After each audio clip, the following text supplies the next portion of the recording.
জয় গুরু। নমস্কার সবাইকে। আশা করছি গুরুর কৃপায় সবাই ভালো আছেন, সবাই ভালো থাকেন, সেটাই কাম্য। গুরু যেন সবাইকে ভালো রাখে সে আশায় ব্যক্ত করি। তো আমার জন্য একটু আশীর্বাদ করবেন, গুরু যেন আমার স্থূলদেহকে দেহ লয় হওয়ার পূর্ব মুহূর্ত পর্যন্ত ভালো রাখেন। এবং আমার সাথে যারা দীর্ঘদিন যাবত আছেন তাদের কাছে আমি কৃতজ্ঞ, সবসময় ভিডিও দেওয়ার জন্য উৎসাহ করে। তো অতি তাড়াতাড়ি, যেটা আমি বলতে চাই এখানে, অতি তাড়াতাড়ি সরোদয় শাস্ত্রের লাইভ ক্লাস শুরু হবে। যারাই শিখতে চান আমি জুমের লিঙ্ক দিয়ে দেবো, আপনারা সেখান থেকে জয়েন করে নেবেন। আর নির্দিষ্ট একটা টাইম হবে, নির্দিষ্ট একটা টাইমে আমি এটা শেখাবো। তো মোটামুটি ধারণা করতেছি এটা 10টার সময় হওয়ার সম্ভাবনা সবচেয়ে বেশি। তারপর আমি ডেট এবং টাইমটা আমি একটা আলাদা একটা ভিডিও, একটা ক্লিপ বানিয়ে সেটা আমি এখানে আপলোড করে দেবো, যাতে সবাই ডেট এবং টাইমটা জানতে পারে, এটা এর জন্য যে আমার অনেক ফোন আসে, অনেক ফোন আসার দরুন সবাইকে তো সময় দেওয়া যায় না, কাজকামও থাকে। সেক্ষেত্রে আমি এইভাবে শেখানোর চিন্তা ভাবনা করছি। তো যারাই শিখতে ইচ্ছুক তো তারা যোগাযোগ করে নেবেন। আর নাম্বারের কথা বলছেন, নাম্বার কিন্তু আমার ডেসক্রিপশনে দেওয়া আছে, ইউটিউব চ্যানেলের ডেসক্রিপশনে আমার নাম্বার দেওয়া আছে, ফেসবুক পেজও আছে। তো সেখান থেকে আপনারা যোগাযোগ করতে পারবেন। আপনার ফেসবুক পেজে আপনার মতামত আপনি জানাতে পারবেন। পেজটা ফলো করে নিলে আপনি অনেক আপডেট জিনিস জানতে পারবেন। যাই হোক, আজকের বিষয় হলো ফুলফিল, আশা পূর্ণ করা। সরোদয় শাস্ত্রে কীভাবে আশা পূর্ণ করা যায়, আশা পূর্ণ করার যে টেকনিক বা প্রক্রিয়া, সেটা সরোদয় শাস্ত্রে কীভাবে প্রয়োগ করে, কীভাবে সরোদয় শাস্ত্র প্রয়োগ করে আশা পূরণ করা যায়। দেখেন, আশা হলো এরকম একটা জিনিস পৃথিবীতে সবাই করে, কম বেশি সবারই কোনো না কোনো বিষয়ে আশা থাকে। আশা ছাড়া মানুষ বাঁচতে পারে না, আশা মাস্ট বি আছে। তো আশার সাথেই মানুষ চলে। তো আশাকে ফুলফিল করার জন্য কিছু ক্রাইটেরিয়া আছে, কিছু বিষয় আছে, সেই ক্রাইটেরিয়া এবং বিষয়গুলো আপনার ফলো করতে হবে। এখন আশা আপনার কোন ধরনের? মানসিক শান্তি, লিকুইড ক্যাশ, কোনো কন্ট্রাক্ট ফর্ম, মানে কোনো পেপার ওয়ার্কসের আশা, নাকি কোনো স্থূল জিনিসের আশা, নাকি যুদ্ধক্ষেত্রে জয় করার আশা? তো আশারও তো একটা ক্রাইটেরিয়া আছে, কারণ যে আশাটা করবেন সেই আশাটাও কোনো না কোনো তত্ত্বের উপরে পড়ে। যে আশাটা করবেন সেটাও কোনো না কোনো তত্ত্বের উপর পড়ে। তো আপনি বেসিক্যালি যদি ধরতে পারেন যে মানে এটা যেটা বলতেছি এটা অ্যাডভান্স লেভেলের কথা। আশাটা যে কোনো তত্ত্বের উপরে পড়ে সেটা হচ্ছে অ্যাডভান্স লেভেলের কথা। তো আশাটা যদি আপনি ধরতে পারেন যে এটা এই তত্ত্বের আশা, তো ওই তত্ত্ব যখন উদয় হবে, সেটা যদি আপনি সকালবেলা, ওই তত্ত্ব যখন উদয় হবে বলতে সকালবেলা যদি আপনি ওই তত্ত্বটাকে উদয় করতে পারেন, যে তত্ত্বের আশা, এবং ওই যে তত্ত্বের আশা সেই তত্ত্বটা উদয় করে ওই তত্ত্বটা কোন নাসিকায় বেশি স্ট্রং, সেই তত্ত্বে উদয় করলেন। উদয় করার পরবর্তীতে একটা ইম্পর্টেন্ট জিনিস বলি, এই জিনিসটা আমি কখনো কোনো ভিডিওতে বলি নাই, যেটা বলি, বিছানা থেকে ওঠার সময় কখনো নির্গুণ স্বরে উঠবেন না। সেটা কেমন জানেন? আমরা বেডে থেকে এরকম চেয়ারে আছি, এখন যখন এই যে বিছানা থেকে এরকম উঠি না, এই যে নিঃশ্বাসটা ছাইরা যে বসলাম, এতে মনে করেন দিনের সকল কাজকাম শেষ। কারণ আমি জাগ নাই পাইলাম, আমি সজাগই হইলাম নির্গুণ স্বরে, মৃত। তো সারাদিন কি করব বলেন? তো যখনই আপনি বিছানা থেকে, বালিশের থেকে যখনই মাথাটা উঠাবেন, উঠিয়ে যখনই বসবেন, খুবই ইম্পর্টেন্ট সরোদয় শাস্ত্রে মাস্ট বি আপনি ইনহেল করে বসবেন।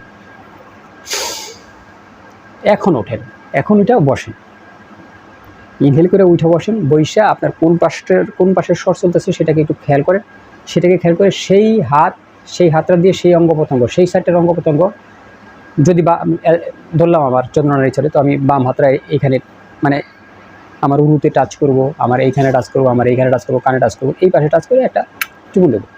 কী করলাম? উঠলাম ইনহেল করে সগুণ স্বরে, ঠিক আছে, উঠে আমি বসলাম।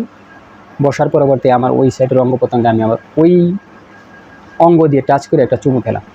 পজিটিভ, বুঝে নেন, পজিটিভ। এখন যদি মানে যে ইচ্ছাটা, যে ইচ্ছাটা সেটা যদি চন্দ্রস্বরের হয়, ইচ্ছাটা যদি চন্দ্রস্বরের হয় ধরে নিন, তাহলে ওই ইচ্ছাটা আপনার চাইতে হবে 2 থেকে 4 বার, কারণ চন্দ্রস্বর জোর, এগুলো খুব গোপন টেকনিক। আর যদি ইচ্ছাটা আপনার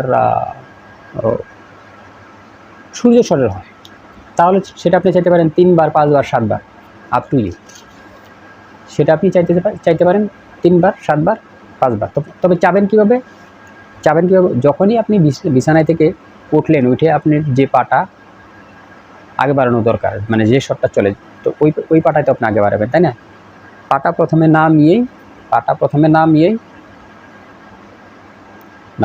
নামিয়ে বলতে কি, নিঃশ্বাসটা নিয়ে পাটা নামাবেন।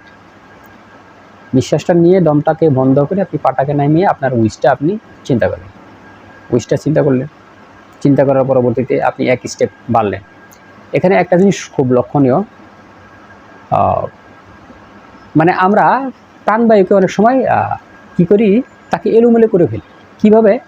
একই সাথে 2-3টা উইশ আমরা করি, একই সাথে আমরা 3-4টা আশা করি। এই যে একই সাথে আমরা 3-4টা আশা করি, কোনোটাই পূর্ণ হবে না এরকম করলে, কারণ আপনি কোনো বিষয়কে উপস্থাপন করতে পারতেছেন না, প্রাণকে উপস্থাপন করতে পারতেছেন না প্রাণকে। কারণ প্রাণ আপনার যখনই জিনিসটা নেবে, তো অর্থ একটা রুলস আছে, রুলসের ভিতরে নেবে। আপনি যদি বলেন এইটা করেন, সেটা করেন, ঠিক আছে, এরকম যদি আপনি বলতে থাকেন, নেবেন। আমাকেও যদি বলেন যে এইটা করেন, আবার ওই সেকেন্ডেই কিছু করুন, না দাদা এইটা করেন, তারপর ওই সেকেন্ডে আবার বললেন এইটা করেন। তো এরকম যদি একটা মানুষকেও বলেন, তো মানুষকে বলে এখন বলেন এইটা, আবার বলতেছেন এটা, ধরুন না, কী করুন, এরকম বলতে পারেন না? দৌড় মশাই কী করুন। তো প্রাণকেও এরকম কনফিউজ করা যাবে না, প্রাণকে, আমার স্বরকে এরকম কনফিউজ করা যাবে। যে জিনিসটা চাবো তার কাছে আমি একটা জিনিসই চাবো, সেটা আমি জোরে চাইতে পারি, বেজোরে চাইতে পারি, আমার স্বরের অনুকূলে আমি তার কাছে জোরে চাবো না বেজোরে চাবো, সেটা আমার স্বর বলে দেবে। এখন যদি চন্দ্রস্বরে চলে তাহলে আপনি জোরে চাইবেন, বললামই। যদি সূর্যের স্বরে চলে তাহলে আপনি বিষমে চাইবেন। তো চাইবেন কীভাবে? নিঃশ্বাসটা নিয়ে পাটা মাটিতে ফেলেন, নিয়ে একবার চাইলেন, চাওয়ার পরবর্তীতে যে পাটা চালানো দরকার স্বরশাস্ত্র অনুসারে, আপনার স্বর অনুসারে, আবার সেই পাটা নিয়ে আবার আরেকটা পা সামনে দাঁড়ালেন, আবার চাইলেন, আবার আরেকটা ওই পাটার সামনে নিয়ে আবার সামনে দাঁড়ালেন, আবার চাইলেন। এইভাবে যদি আপনি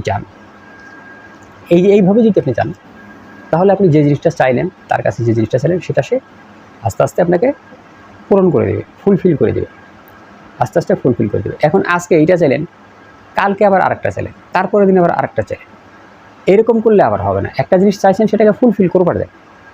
একটা কাজ সে আগে শেষ করুক, একটা কাজ শেষ করে নিয়ে আরেকটা কাজ দিলেন, আবার ওই কাজটা শেষ করে নিয়ে আরেকটা কাজ দিলেন। আমি মূল জিনিসগুলোই বলতেছি। সেক্ষেত্রেও কিন্তু কোনোটাই আপনাকে ওই রকমভাবে করে দেবে না, সবগুলো অধুরা করে দেবে। কত দূর আপনি এগিয়েছেন, বেশ কিছু দূর এগিয়ে গেছেন, এগিয়ে যাওয়ার পরবর্তীতে আপনি আরেকটা জিনিস চাইছেন, তো এই কাজটা বাদ দিয়ে ওই কাজটা করা শুরু করবেন। ঠিক আছে, এটা কমপ্লিট করে নাই, তো ইনকমপ্লিট, এটা ইনকমপ্লিট, তো ওই কাজটা করা শুরু করবেন। দেখবেন এটা ভালোই যেতেছিল, যেটা চাইতেছিলেন সেটা ভালোই যেতেছিল। মাঝখান থেকে আবার আরেকটা আপদ বিপদ, আপনার কোনো কিছু আসলে আপনি ওইটা চাওয়া শুরু করলেন, তখন এটাকে স্টপ থেকে আবার ওইটা করা শুরু করবে। তো মোট কথা হলো, স্রষ্টা আমাদেরকে দেয়, কিন্তু তার একটা ক্যাটাগরি আছে, সে ক্যাটাগরি অনুযায়ী সে আমাদেরকে জিনিসগুলো দেবে, সে ক্যাটাগরি অনুযায়ী। তো আপনাকে এইভাবেই চাইতে হবে। যখন একটা আশা আপনার পূর্ণ হবে, তখন আপনি দ্বিতীয়টা চান, দ্বিতীয়টা পূর্ণ হবে, তখন আপনি তৃতীয়টা চান, তো এইভাবে যদি আপনি আপনার প্রাণবায়ুকে আপনি চালাতে পারেন, এবং আপনি আপনার স্বরের সাথে যদি চলতে পারেন, তাহলে আপনার যে কোনো আশা পূর্ণ করা সম্ভব। তো আরও যদি অ্যাডভান্স লেভেলে আশা পূর্ণ করতে চান, তাহলে আশাটা তত্ত্বের অধীনে জুড়ে দেবেন। সেটা আমি বললাম, আশাটাকে আপনি তত্ত্বের অধীনে জুড়ে দেবেন। তো এই গেল আজকে আশা পূর্ণ করার ভিডিও। আজকে এই পর্যন্ত। জয় গুরু, নমস্কার সবাই।